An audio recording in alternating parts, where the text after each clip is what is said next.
Hello hello and welcome everyone, welcome to the channel. भाई क्या हाल है आप लोगों के? मौज मस्ती चल रही है कि नहीं? सबसे पहले तो ये बता दो भाई, पढ़ाई में मजा तभी आता है जब मौज मस्ती होती है। आज भी हम मौज मस्ती के साथ पढ़ने वाले हैं एनसीईआरटी सॉल्यूशन, आपके चैप्टर नंबर 7 अर्बन एडमिनिस्ट्रेशन के।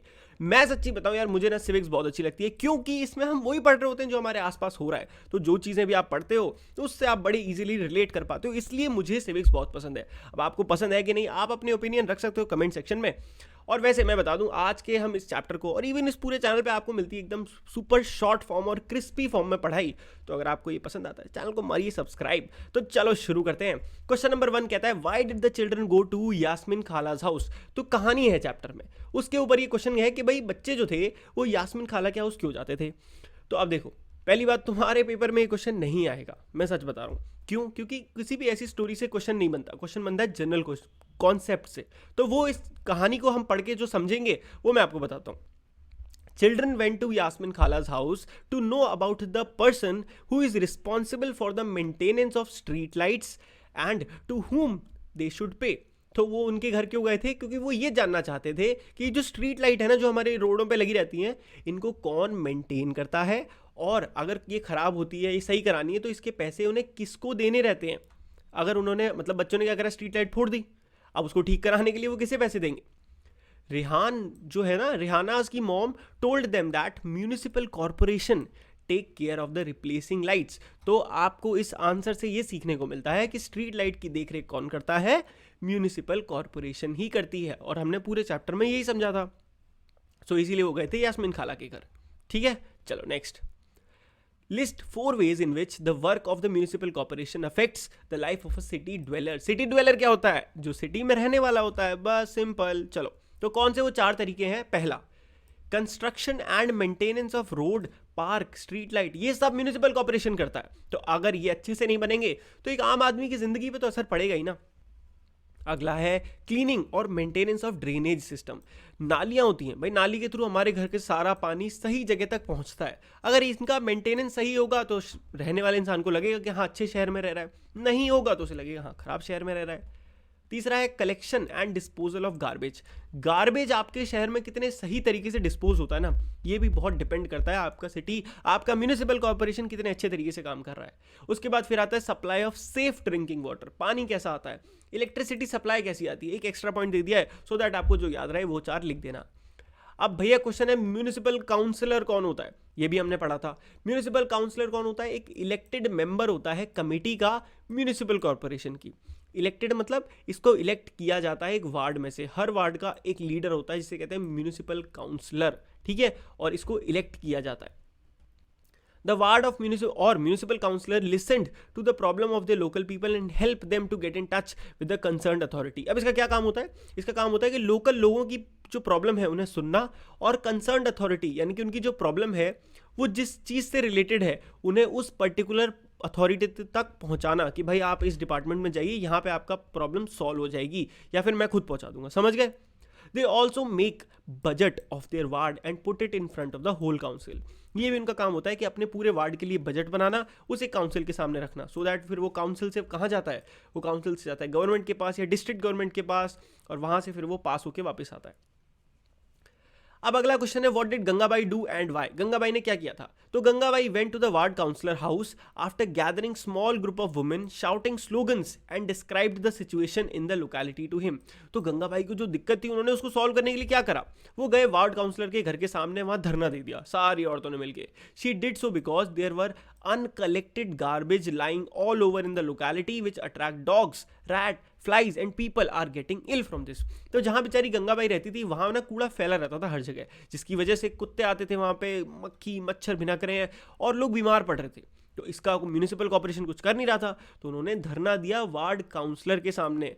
और क्यों दिया? क्योंकि वार्ड काउंसलर की ही तो ये रिस्पॉन्सिबिलिटी है इसको सॉल्व करना, इसीलिए दिया। How does the municipal corporation earn money to do its work? ये क्वेश्चन भी बहुत इंपॉर्टेंट है कि वो कैसे अर्न करता है। Municipal corporation earns money from taxes collected from various sources. भाई अलग अलग तरीके से टैक्स आता है, प्रॉपर्टी का टैक्स आता है, वाटर टैक्स आता है, एंटरटेनमेंट का टैक्स आता है, उसके अलावा इलेक्ट्रिसिटी बिल, एजुकेशन, ये सारी जितनी भी चीज़ें रिसोर्सेज हैं उन सबका टैक्स लगता है, और इसी के थ्रू म्यूनिसिपल कॉर्पोरेशन पैसे कमाता है। ठीक है, Discuss. In two photograph, you see different ways of collecting and disposing garbage. Which way do you think provides safety to the person disposing the garbage? और देखो यहाँ पे एक फोटोग्राफ है, ठीक है, एक तो ये तरीका है जिसमें लोग ऐसी गंदी तरीके से, आपको दिख रहा है ना, यहीं पे जानवर घूम रहे हैं, कूड़ा खा रहे हैं, यहीं आदमी बीच में खड़े हैं, और यहाँ पे एक प्रॉपर मेथड है जिसके थ्रू कूड़े को सही तरह से ले जाया जा रहा है. तो अब सिंपल सी बात है, आई थिंक फोटो 2 जो है वो ज़्यादा सेफ्टी प्रोवाइड करता है गार्बेज डिस्पोज करने वाले बंदे के लिए.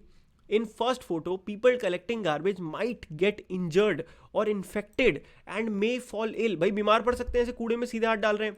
It will affect their health as they are not taking any safety measure. The garbage will also not collected properly. अब हाथ से करोगे क्या गार्बेज ठीक से हो जाए कलेक्ट? नहीं होगा ना, इसीलिए. फिर है the proper ways of disposing garbage are not available to those who work in municipalities, may be due to the lack of fund availability. तो ऐसा पूछा जा रहा है कि कई बार क्या होता है, म्यूनिसिपल कॉर्पोरेशन के पास पैसे ही नहीं होते, वो ये सब कर पाए, मतलब वो क्यों नहीं करती, उसके रीजन पूछा जा रहा है. तो एक रीजन क्या हो सकता है कि उतने फंड ही ना हो, उतना पैसा ही ना हो, जिसकी वजह से ये, या फिर क्या हो सकता है केयरलेस बिहेवियर हो सीनियर्स का, ऑफिशियल्स का, वार्ड काउंसलर्स का, जिसकी वजह से ये प्रॉब्लम आ रही है. ठीक है.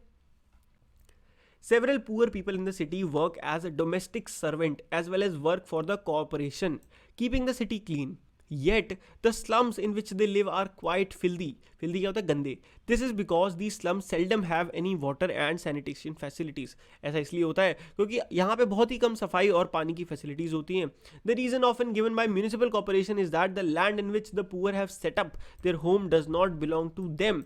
And that slum dwellers do not pay taxes. अब जब इसके बारे में पूछा जाता है इन म्यूनिसिपल कॉर्पोरेशन वालों से, तो वो कहते हैं भाई सिंपल सी बात है, ये लोग टैक्स नहीं देते तो हम इनको फैसिलिटीज़ नहीं देते. But however people living in middle class neighbourhoods pay very little in taxes compare to the amount of money the corporation spends on them in setting up park, street light facilities, regular garbage collection etcetera. But अगर आप बात करो middle class की, तो जो tax जाता है वो बहुत ही कम जाता है, बदले में जो फैसिलिटीज़ मिलती हैं वो बहुत ज़्यादा हैं जो सरकार देती है. ऑल्सो ये आपने इस चैप्टर में पढ़ा, the property taxes collected by municipality makes up only 25 to 30% of its money. अब आप सोचो जो प्रॉपर्टी से टैक्स आ रहा है वो 25 से 30% ही होता है. Why do you think it is important that the corporation should spend more money on slum? अब देखो ऑलरेडी फंड शॉर्टेज है, ऐसे में अब आपको आंसर ये करना है, ये बताओ कि क्यों आपको लगता है कि जो कॉर्पोरेशन है इनको स्लम, जो ऐसे गरीब एरिया होता है, इनके लिए कुछ करना चाहिए, जबकि वो तो टैक्स भी नहीं दे रहे और जो बेचारे टैक्स दे रहे हैं वो भी उनके लिए कम पड़ रहा है. कैसे करेंगे?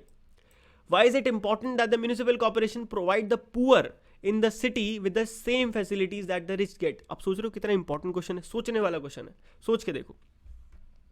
सोचा, चलो अब हम आंसर डिस्कस करते हैं. तो अलग अलग पॉइंट्स हैं. पहला क्यों है देखते हैं. If they do not provide them equal facilities, then it is discrimination on the basis of economic condition. सबसे पहला आंसर क्या होता है कि ये हमारे कॉन्स्टिट्यूशन के खिलाफ है. हमारे कॉन्स्टिट्यूशन ने हमें राइट दिया है कि सबको बराबरी का अधिकार दिया है, तो गवर्नमेंट अब खुद ही अगर वो डिस्क्रिमिनेशन करेगी तो फिर क्या रूल फॉलो होगा.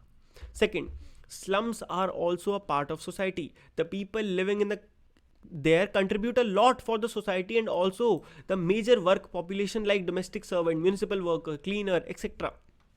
अब वो ये बोल रहे हैं कि जो स्लम्स होते हैं वो भी हमारी सोसाइटी का पार्ट है, उनको हम ऐसे छोड़ नहीं सकते, है ना, कि भाई ठीक है ये टैक्स नहीं दे रहे तो इनका हम कुछ काम नहीं करेंगे. भाई वो हमारे देश की मेजर पॉपुलेशन है, ज़्यादातर जनता है, आम जनता ऐसी है हमारे देश की.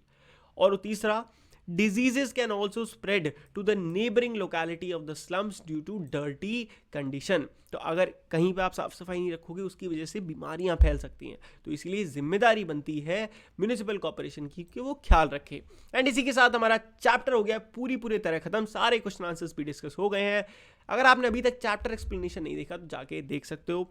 It is very easy and very crispy, पूरे बहुत शॉर्ट फॉर्म में मैंने समझाया है. ठीक है, वीडियो अच्छी लगी हो तो वीडियो को लाइक कर देना. ऐसी अमेजिंग शॉर्ट वीडियोस देखने के लिए चैनल को कर लो फटाक से सब्सक्राइब. शाबाश, वेरी गुड. चलो मिलते हैं नेक्स्ट वीडियो में, तब तक के लिए goodbye, take care and मौज मस्ती करते रहिए.